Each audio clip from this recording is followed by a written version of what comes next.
One of the advantages of using strobe is that you can get a lot crisper images, and the reason is because of the flash duration of the strobe, and so you can get like a lot, the strobes are a lot brighter, a lot more powerful than the LEDs, so you can stop down your aperture, shoot a much tighter aperture, and you can get much faster movement. When we're shooting with the constant lights, what we're doing is we're using the ambient light in the room. When we're shooting with strobes, what we want to do is we want to set our camera settings such that we're getting rid of all of the ambient light in the room, and we're using just the intentional light. I call it intentional light from the strobe. So all this overhead light, this is what I call unintentional light.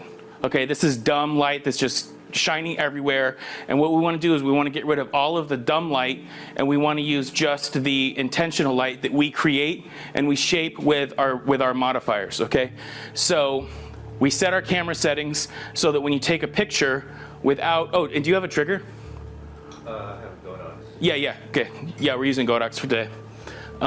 So you're going to set your camera so that when you take a picture, without the flash, everything is going to be totally black.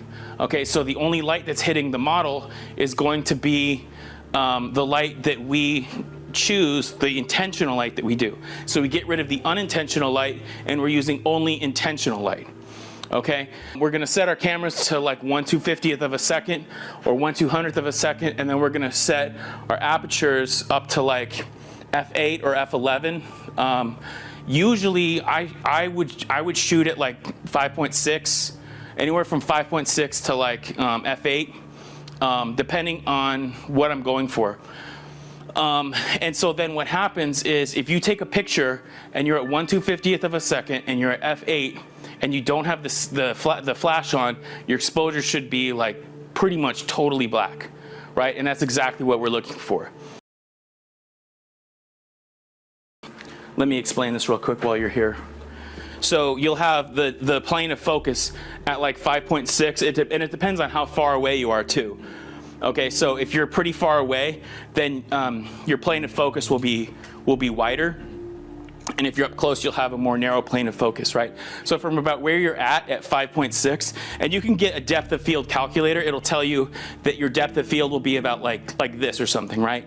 So if you focus on her eye, everything that's in this plane will be in focus. And then if you're at like f2.8, your depth of focus will be like this, right? So you'll get like her eye will be in focus, her nose, but then like her hair will start to fall out of focus, and also fabric that's moving will fall out of focus.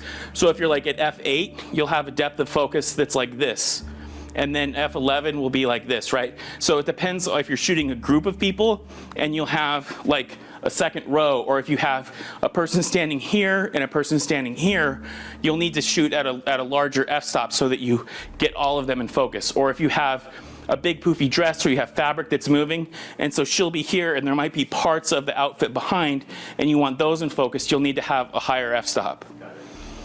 Okay, so from where we're at right now, you could probably go 5.6 and get most of this in focus. Now once she starts moving and has like this dress flowing back behind her, then if you're at 5.6, you might have the ends of that dress not in focus. Does that make sense? Yes.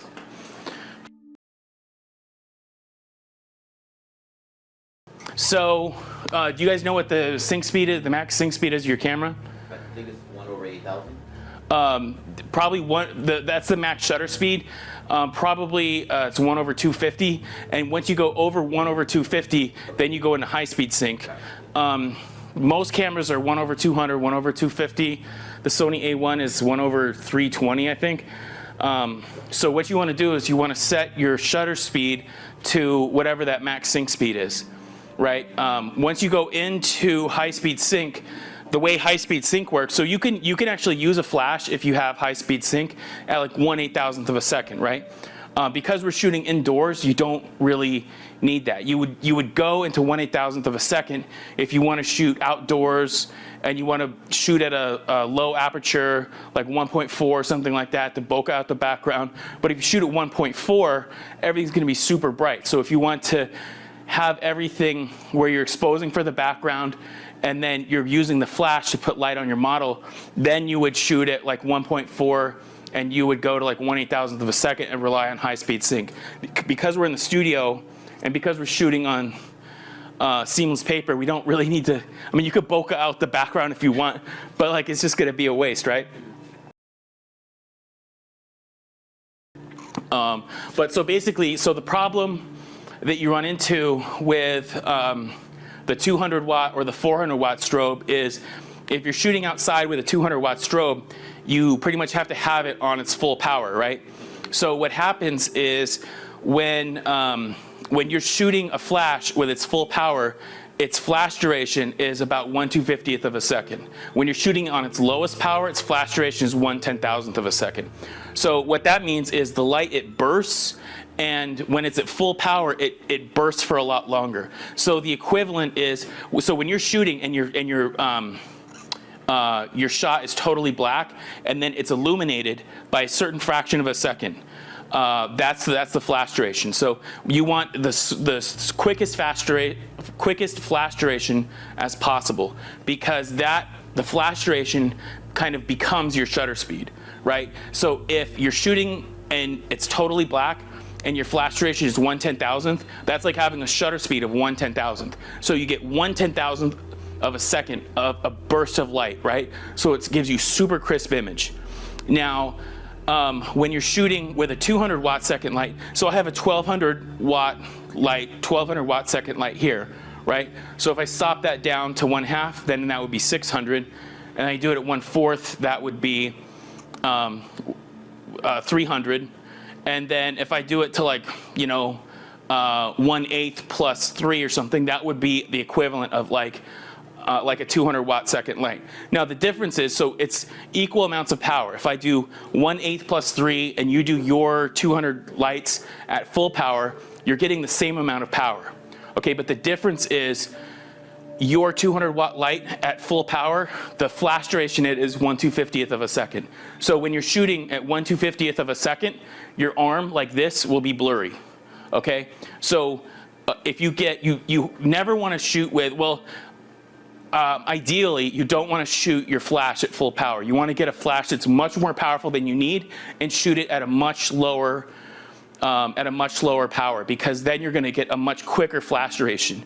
You have at the top 1/250th of a second, at the bottom 1/10,000th, and when you're capturing movement, you want to have as crisp as you can. So I don't know if you guys, when we shot in the rain room, but when I shoot in the rain room and I have the shutter speed at like 1/60th of a second, you get like the drag of the rain.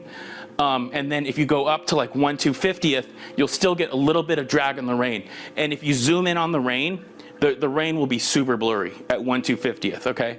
So it's the same exact thing if you're shooting movement of someone, okay? So someone's arm moving, fabric moving, a leg kicking, she does it much more gracefully than me, but like, the toes will be blurry. The ends of the fabric will be blurry if you're at 1/250th. Or if you're shooting with your flash at full power at 200 watt seconds, it'll be blurry. So you need to have a much faster. So when I'm shooting the rain, when I shoot it at like 1/1000th or 1/2000th of a second, that's when you get the really crisp drops. Okay, so if you can get your flash duration to about 1/2000th of a second, then that's when you start to get the really crisp movement.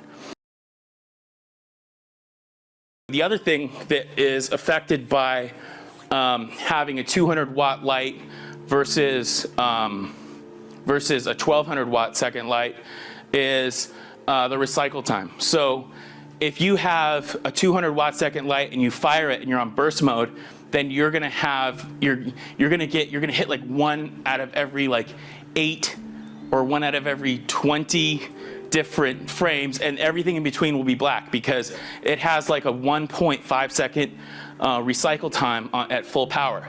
Okay, so if you have a 1200 watt second light and you're shooting it at like 1/32 power, which is pretty much what I would use if I'm shooting movement and stuff. I would have it at 1/32 power, shooting at like f5.6, and then I would be at like maybe ISO 200 or something like that. And you'll get a great exposure, and with 1200 watt second light at 1/32 power, or pretty much any light at 1/32 power from the Godox Pro brand, you'll faster than 11 frames a second. Okay, so, and it'll hit just about every single time.